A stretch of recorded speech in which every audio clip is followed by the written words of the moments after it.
اللہ کے نام سے شروع جو بڑا مہربان اور نہایت رحم والا۔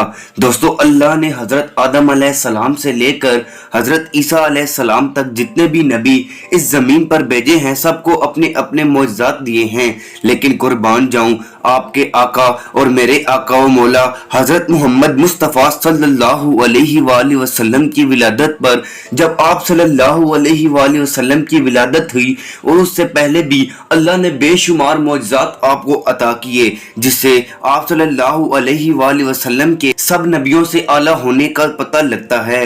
دوستو، نبوت سے پہلے بھی اور نبوت کے بعد بھی اللہ نے آپ کو بہت سارے معجزات عطا کیے تھے۔ حضرت بی بی آمنہ رضی اللہ تعالیٰ عنہ فرماتی ہیں کہ میں نے حمل کے پہلے مہینے خواب میں ایک بزرگ دیکھے جن کا قد لمبا تھا، خوبصورت تھے اور چہرے پر انوار کی بارش ہو رہی تھی۔ اس بزرگ نے مجھ سے کہا کہ اے آمنہ، تجھے بشارت ہو، تمام رسولوں کے سردار کی ماں بننے والی ہے۔ میں نے کہا پہلی مرتبہ یہ آپ کی زیارت ہوئی ہے، آپ کون ہیں؟ تو فرمایا میں ابو البشر حضرت آدم علیہ السلام ہوں۔ دوسرے مہینے ایک بزرگ تشریف لائے اور فرمایا بشارت ہو تمہیں، بے شک تو اولین و آخرین کے سردار کی ماں بننے والی ہے۔ تو میں نے پوچھا کہ آپ کون ہیں؟ تو فرمایا میں شیس علیہ السلام ہوں۔ حضرت آمنہ فرماتی ہیں کہ تیسرے مہینے ایک بزرگ تشریف لائے اور فرمایا کہ تجھے بشارت ہو، تیرے بطن میں نبی کریم صلی اللہ علیہ وآلہ وسلم تشریف فرما ہیں۔ تو میں نے پوچھا کہ آپ کون ہیں؟ فرمایا میں نوح علیہ السلام ہوں۔ چوتھے مہینے ایک بزرگ تشریف لائے اور انہوں نے بھی یہی بشارت دی۔ تو میں نے پوچھا آپ کون ہیں؟ تو کہنے لگے میں ادریس علیہ السلام ہوں۔ پانچویں ماہ بھی ایک بزرگ تشریف لائے اور انہوں نے بھی یہی خوشخبری دی اور میں نے پوچھا کہ آپ کون ہیں؟ تو فرمانے لگے میں ہود علیہ السلام ہوں۔ چھٹے ماہ بھی ایک بزرگ اسی طرح تشریف لائے اور بی بی آمنہ کو بشارت دی کہ تیرے بطن میں نبی کریم صلی اللہ علیہ وآلہ وسلم جلمہ فرما ہیں۔ تو میں نے پوچھا کہ آپ کون ہیں؟ تو فرمایا میں ابراہیم علیہ السلام ہوں۔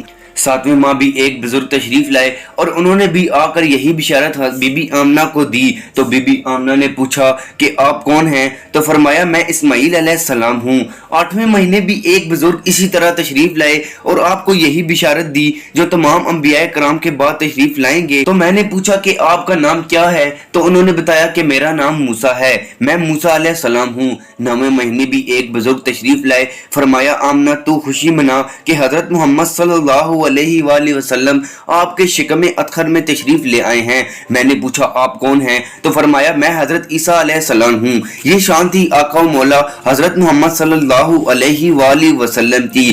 اس رات ابلیس لعین نے کو ابو قیس پر چڑھ کر ایک زوردار چیخ ماری، تمام شیاطین اس کے پاس اکٹھے ہو گئے اور پوچھنے لگے کہ اے ابلیس، آج تجھے کیا تکلیف پہنچی ہے؟ یہ گھبراہٹ کیسی ہے؟ یہ چیخ و پکار کیوں ہو رہی ہے؟ ابلیس نے لعین مردود کہنے لگا، آج رات امام الانبیاء حضرت محمد صلی اللہ علیہ وآلہ وسلم اپنی والدہ ماجدہ کے شکم ادخر میں جلوہ گر ہو گئے ہیں۔ وہ دنیا میں تشریف لانے والے ہیں اور وہ دنیا میں تشریف لا کر باطل کا خاتمہ کر دیں گے اور وہ بتوں کو توڑ دیں گے۔ دوستو، آپ صلی اللہ علیہ وآلہ وسلم کی ولادت باسعادت 12 ربیع الاول کو ہوئی تھی اور آپ کی پیدائش مکہ مکرمہ میں ہوئی تھی، اور جب ولادت باسعادت ہوئی تو آپ صلی اللہ علیہ وآلہ وسلم کی ناف کٹی ہوئی تھی، ختنے ہوئے تھے اور خوشبو لگی ہوئی تھی اور سجدے کی حالت میں اس دنیا میں آئے تھے۔ دوستو، سجدے کی حالت میں اس دنیا میں آنے کا راز یہ تھا کہ سجدہ تب ہوتا ہے جب جسم پاک ہو، زمین پاک ہو، کپڑے پاک ہوں۔ سجدہ کرنے میں راز یہ تھا کہ بدن بھی آپ صلی اللہ علیہ وآلہ وسلم کا پاک تھا اور کپڑے بھی پاک صاف تھے اور جگہ بھی پاک تھی۔ خود ہی پاک نہیں، صرف مکے کی بستی ہی پاک نہیں، آپ صلی اللہ علیہ وآلہ وسلم کا قدم زمین کو چھوا تو ساری زمین پاک ہو گئی، بلکہ مسجد بن گئی۔ اس وقت کے بعد جس جگہ چاہیں حضور صلی اللہ علیہ وآلہ وسلم کے امتی کھڑے ہو کر نماز پڑھ سکتے تھے۔ دوستو، سرکار مدینہ صلی اللہ علیہ وآلہ وسلم کی تشریف آوری سے بہاروں میں بھی بہار آ گئی۔ ایران کے آتش کدہ میں 1000 سال سے مسلسل آگ جلتی رہی تھی۔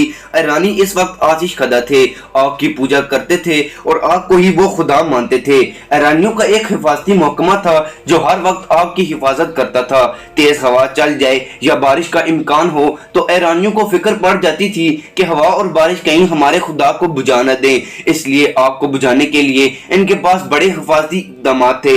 1000 سال سے مسلسل آگ جلتی رہی، لیکن جس دن میرے آقا تشریف لائے ایران کی آتش کدہ کی آگ خود بخود بجھ گئی۔ نہ آندھی آئی اور نہ ہی کوئی طوفان آیا، مگر آگ خود بخود بجھ گئی۔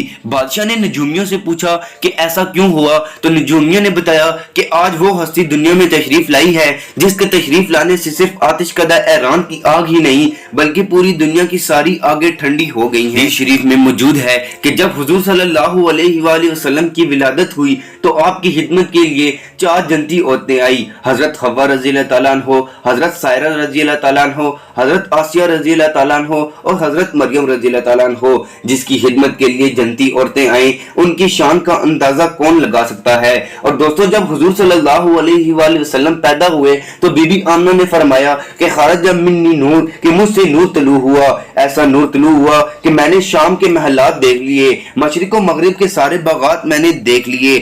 آپ صلی اللہ علیہ وآلہ وسلم کے آنے کی ہر طرف نور ہی نور تھا۔ دوستو، حضور صلی اللہ علیہ وآلہ وسلم کی جب ولادت ہوئی تو کسی کے گھر پہلے لڑکی پیدا نہیں ہوتی تھی، کیونکہ اس زمانے میں جس کے گھر لڑکی پیدا ہوتی اس کے گھر صفِ ماتم بچ جاتی تھی، بچی کو وہ زندہ درگور کر دیا کرتے تھے۔ اللہ تبارک و تعالیٰ کے اپنے حبیب کی خوشی میں سب کو لڑکے عطا کیے۔ تو دوستو، یہ تھے معجزات جب آپ صلی اللہ علیہ وآلہ وسلم کی ولادت ہوئی۔ آپ صلی اللہ علیہ وآلہ وسلم کی ولادت پر معجزات تو بہت ہوئے، لیکن ہم ان کو بیان کرنے سے بہت عاجز ہیں، کیونکہ اتنے معجزات رونما ہوئے جس کا اندازہ ہم نہیں لگا۔